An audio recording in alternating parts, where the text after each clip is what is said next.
Welcome to Donmar TV News Channel. Nilinaw po ni Pangulong Rodrigo Duterte na wala pa siyang nakukuhang kopya ng dokumento na nagpapakita na pumirma ang Pilipinas sa Rome Statute na bumuo naman sa International Criminal Court.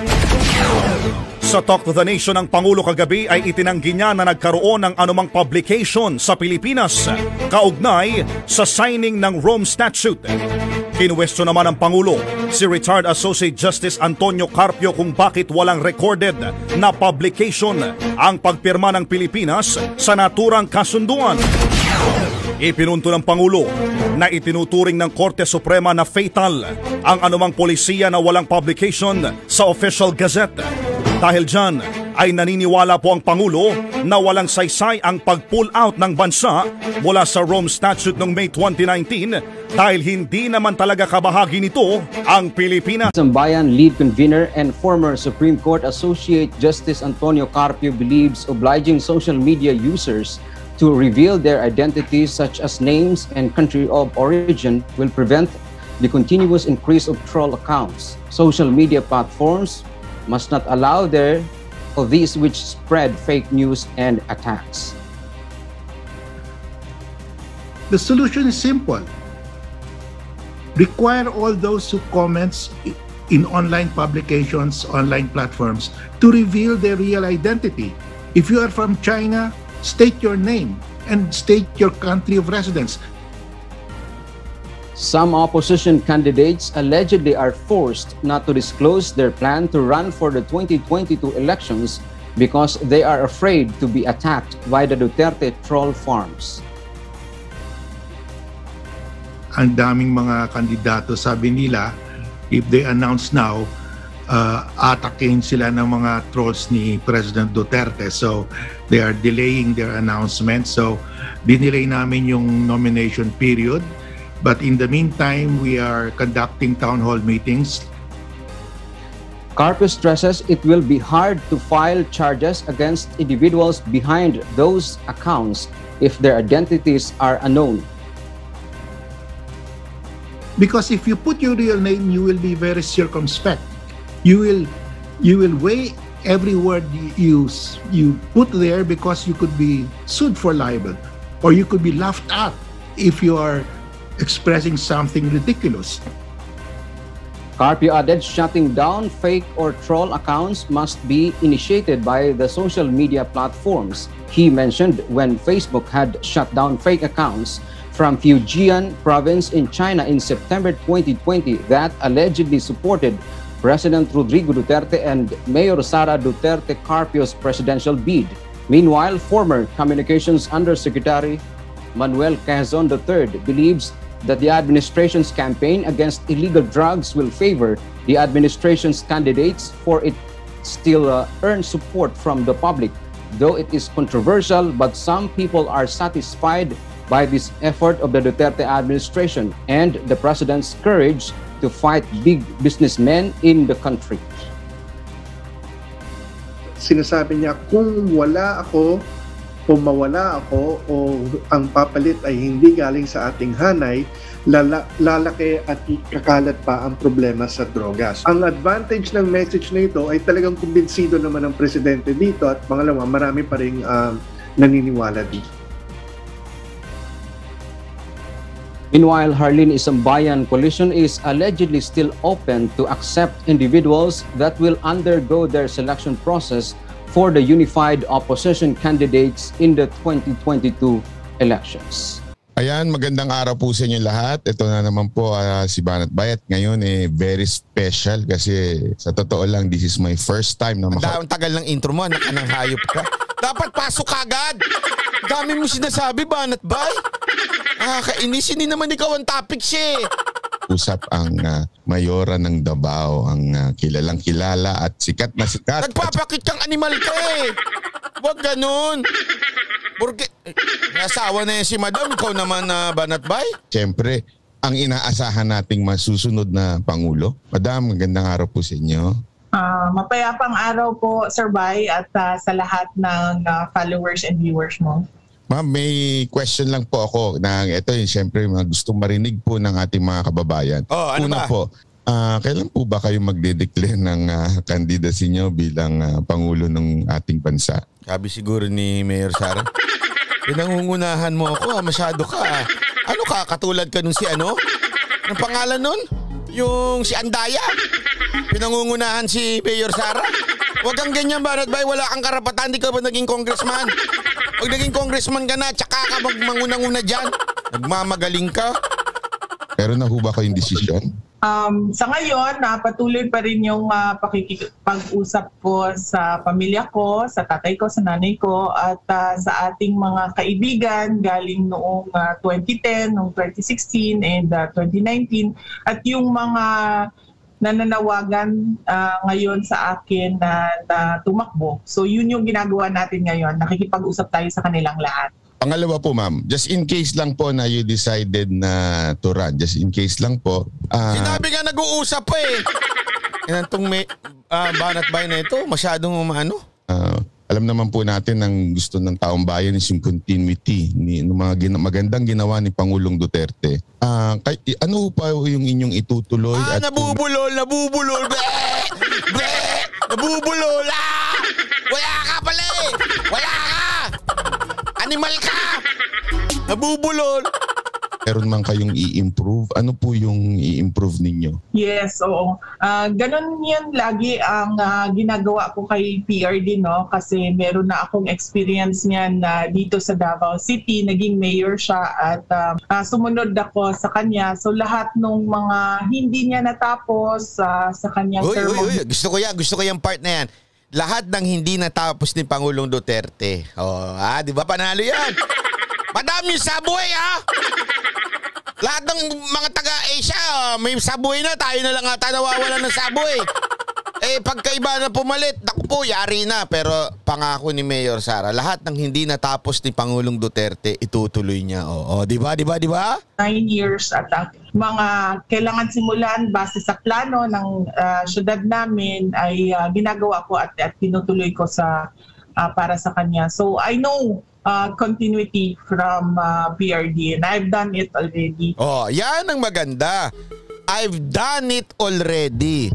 Sa Davao, ganyan talaga sila. Tinutuloy daw ni Mayor Sara. Di ba dati, nangyayari niyan Mayor si Pangulong Duterte, Vice Mayor si Mayor Sara. Tapos pag hindi na pwede si Pangulong Duterte, nagko-congressman siya.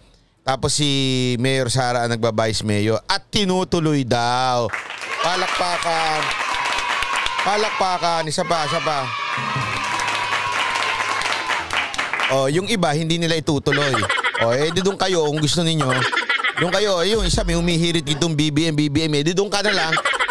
Hindi, tanungin mo yung BBM mo, interviewin mo. Tanungin mo, tutuloy mo ba lahat ng ginawa ni Pangulong Duterte? Hindi kasi, lagay kayo ng BBM nyo, ito na nga ang babastos ninyo. Sinaano ko na nga, Sara Duterte, BBM pa kayo ng BBM. Tanungin nyo muna, kung gusto mo, patanong nyo na lang sa akin, ako na lang mag-interview Yan lang naman, alam mo yan lang naman ang sa totoo lang ito baka akala ninyo biro-biro. Pero yan yung bagay na gusto ko talaga. Kanina, nakita nyo sa Talk to the People ni Pangulong Duterte, si Art Tugate nagsalita, di ba? Sabi niya, Mr. President, talagang pipilitin kong matapos pa yung mga hindi pa natatapos na proyekto ng inyong pamahalaan, okay? Pero ang dami niyang hindi pa like yung subway, yung mga iba pang kalsada. Naku, sabi ko sa inyo, gaganda talaga tong bayan natin kung tuloy-tuloy yung Pangulo. Ito na nga, ayan na Sino lang ang nagsabing tuloy-tuloy? Sigo, naturalmente, pag Sigo na upo, talagang tuloy-tuloy. Siyempre, pareho yan. Go and President Duterte is one. Yan ang lagi niyong tatandaan. Mayor Sara, tuloy-tuloy din. Di ba? Ang gandang pakinggan. Di tuloy-tuloy yung unsad natin. Pero kung gusto ninyong tumigil, maghanap kayo ng ibang kandidato nyo, mga animal kayo. And of course, yes, importante sa isang LGU para sa ating bansa ang continuity. Dahil we cannot afford na bumalik na naman ulit back to zero. Yan. So kung ano yung nasimula. Kung gusto ninyo mag-back to zero, ilagay niyong presidente si Trillanes. Hindi lang back to zero, back to negative 100 yan. O, ilagay niyong presidente si Pacquiao. O, sige, maging back to negative 50. Ilagay niyo si Mayor Isko na presidente, back to negative 1,000. Ha? Pambihira. Paano tutuloy-tuloy yun? Ito, gusto ko. Ha? Ito. Luglob na lang kay lahat ng paa ninyo. Baka pati siguro yung online sa passport, yung online sa iba, para mas marami ang mabigyan ng passport. Pumila na lang kay lahat, mga animal kayo. Ganon. Diba? Sino ba? Sino ba ang gustong dumami ang lisensya sa Pilipinas? Pumila na rin kayo, wala na appointment. Diba? Gusto ninyong magkaroon ng national ID? Pumila na rin kayo, mga animal kayo, para wala nang pila-pila, walang appointment. Diba? Yun yung prinsipyo niya, para mas marami ang mabigyan. Para mas marami mabigyan bakuna, pumila na lang kayo. Kahit umulan at ilubog niyo yung mga paa ninyo. Isa lang naman na ibig sabihin niya, gusto ninyo magkaroon ng national ID. Ganyan kayo kadeterminado, mga animal. Diba? Kung yun ang gusto ninyo, bahala kayo sa buhay nyo, ha? Ngayon, dapat itutuloy yan, at kung ano yung mga dapat na mga refinements na mga kailangan na gawin para sa mga nasimulan na, ay kailangan dapat gawin din yon. At yung mga nasa plano na nasa papel na pero hindi pa man na-execute, ay dapat gawin din yan. Dahil pati yung mga nasa papel pa lang. Gagawin din ni Mayor Sara. I-execute niya na. Hindi, kasi alam mo, sa totoo lang, napakaraming nasa papel na. Remember, alam niyo yung decision pagdating doon sa Manila Bay, yung lilinisin, ang tagal na nasa papel nun. Ano ibig sabihin na nasa papel?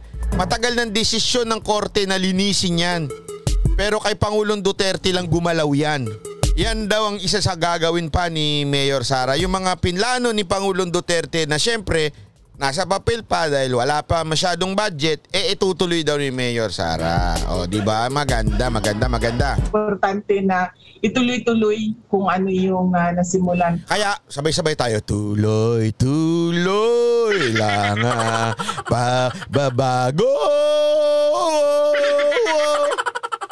Wala kayo sa tono, mga animal kayo, ha? Hindi, actually yung mic po yun, yung mic. Of course, ang pinaka number one dyan and ang pinaka nag-contribute sa ating growth as economic growth natin as a country is yung Build program ni President Duterte. So isa yan sa mga number one na kung sino man yung susunod na Pangulo ay dapat niyang ituloy. At of course, yung anti-criminality, number one yan. Kasama na doon yung paghahabol sa mga tao na involved sa drugs. Kasi sa experience namin dito sa Davao City, kapag mababa yung supply ng droga, mababa din yung krimen. And although wala mang science dyan. Wala maisip yung grip. Kasi banat ba abnormal? Ano kakalabaw? Bernal Flores, maraming salamat. Ay, yung kakalabaw ba itong itong nagtatanong kay Mayor Sara? Walang maisip eh. Alam niyo kung bakit? Kagigising ko pa lang yan eh. Kagigising ko pa lang yan tapos mag-interview na. Wala pa ako sa ulirat yan eh. Alam mo kung nasa ulirat ako, ang dami kong pwedeng itanong pa eh. Tatataw lang. Gusto ko itanong sa kanya kung ano masasabi niya kay Latrillanes, kay Pacquiao, ganun-ganun. Kaya lang, wala eh. Wala mang research paper na ginawa dyan, pero nakikita talaga namin. Marjorie Maniago, salamat po, ha? Kasi nakikita namin masyadong mahal yung drugs, konti yung supply, mababa talaga yung krimen namin at yung mga crime that are related to drugs as well. And heinous crimes as well. Yan yung mga magandang epekto kapag number one sa listahan mo sa anti-criminality ay yung drugs. Actually, alam mo yung pumapasok sa isip ko habang tinatanong ko yan. kung iinom ba ako ng kape o hindi kasi nakakahiya eh. Kasi nakainom na ako ng kape niyan. Walang biro, nakainom na ako niyang kape. Eh kaya lang sabi ko parang kulang pa yung kape, naantok ako. Ang kape kaya ako habang kinakausap. Ay, baka sabihin naman, pakabastos mo ha. Nagkakape ka habang kinakausap mo yung susunod na Pangulo ba ganon? Kaya sabi ko, mamaya magkakape din ako. Saan kaya ako magkakape mamaya? Mag-ride ako. Anti-drugs. Okay. Okay naman. Okay. Hindi alam nga sabihin. Hindi alam, bobo. Wow, bobo mo, Banat Bay. Taka-taka. Wow. Kawawa naman si Banat Bay, yung bobo. Mga tanga. Ganun lang alam ko sabihin. Bobo ka talaga. Yan ang hirap sa'yo. Sabi ko sa'yo, sa susunod ha, kayo mga kabataan, mag-aaral kayo sa paralan ninyo. Huwag kayong gagaya dito sa Banat Bay, puro bulok-bulong bata. Uwi ng uwi, dumapasok, recess na, uuwi, lunchtime. Ay, ng oras na nag-stay sa eskwelahan, 2 oras. Ay, wala ka matanong. Kawawa ka naman, Banat Bay, oo. Bobo mo. Sorry pero totoo naman, bobo nitong Banat Bay na ito eh. Huling tanong na po. Kailan ho kayo magra-ride? Pwede ho ba kaming sumama? Sa ngayon, wala pang schedule yung ride namin dahil sinasabi kasi lagi pa ulit-ulit. Hindi naman nakita niyo itsura ni Madam sabi ko, last question, parang siya, sandali, wala sa usapan niya. Tingnan mo itsura niya, Although wala mang science dyan or wala mang research paper na ginawa dyan, pero nakikita talaga namin. Kasi nakikita namin masyadong mahal yung drugs, konti yung supply, mababa talaga yung krimen namin at yung mga crime that are related to drugs as well. And heinous crimes as well. Yan yung mga magandang effect. Maganda na ako dyan, So, kapag number 1 sa listahan mo sa anti-criminality ay yung drugs, anti-drugs. Okay. Huling tanong na po. Ayan tingnan mo yung itsura ni Madam. Sandali, wala usapang ganyan. Anong huling tanong? 2 lang sinabi mo. Bakit may huling tanong ka? Ayan, yan. Kailan ho kayo magra-ride? Pwede ho ba kaming sumama? Sa ngayon, wala pang schedule yung ride namin dahil sinasabi kasi lagi pa ulit-ulit ng IATF, essential only activity. So nakakapag-ride lang kami kung pupunta kami sa malayong barangay, kailangan namin magtrabaho doon. But yes, kung mapababa kayo dito, Sir Bay, pwede nating magawa na mag-schedule ng ride. Punta tayo doon sa mga barangay na kailangan natin mabisita. Yan Madam Mayor Sara, pag ikaw hindi tinutoo yan pag kami pumunta dyan ni Mocha, magra-ride tayo palakpakan. Sinong sasama dyan? Mga Banateros riders dyan sa Davao, mag-ride tayo sabi ni Mayor Sara Pangako niya yan. Pag hindi, Despacita, the hair doctor, hello po. Pag hindi niya na tinupad, hindi ko na siya ikakampanya. Biro lang Kapal talaga ng mukha mong animal kang Banat Bay ka Dahil sa trabaho natin. At ma'am pala, sinasabi po ng mga Banateros Riders Club, yung aming grupo na binabati po kayo at todo ang suporta namin sa inyo. Maraming salamat. Remind lang ako sa lahat ng riders natin, Sir Bay. Lagi ito. Huwag nating kalimutan na suotin ang ating helmet at dapat number 1 ang tamang gear. Alam mo nung una nung sinabi niya, wag nating kalimutan isuot ang ating helmet. Alam mo nung una sabi ko, bakit talaga naman sinusuot ang helmet? Napatanong ako ng ganun. Pero alam nyo, naalala ko bigla, pag pupunta ka sa mga, halimbawa ito, walang biro ito pag pupunta ka ng Cavite, pupunta ka dyan sa Tondo, alam nyo, grabe yung mga tao, walang helmet. Hindi ko magets bakit. Hindi ko maintindihan kailangan pa bang i-memorize yun? Yung magsuot ng helmet? Okay lang kayo? Pag tumalsik kayo, ulo nyo tatama, patay kagad kayo. Hindi, dyan lang naman kami sa kanto. Bakit? Mula dito hanggang sa kanto, wala bang ibang sasakyan? Pag kayo binangga, sa tingin ninyo, buhay kayo? Hindi totoo. Alam mo, akala ko nung naisip ko yan, para sabi ko, di ba parang common sense naman na gumamit na ng helmet? Ba't kailangan pa natin paalala? Kasi naalala ko talaga, pag pumupunta kami ng Batangas, dumadaan kami ng Cavite, Tapos pupunta kami ng Tondo. Nung dumaan nga kami ng Cavite, pupunta kami ng Pico de Loro. Grabe as in, yung mga nagmumotor doon, angkas-angkas sila, 2, 3. Ewan ko nga, tapos wala sila talagang helmet. Nantaray! Diba? Tapos siguro iniisip nila, dito lang naman kami, dito lang naman kami. Oh.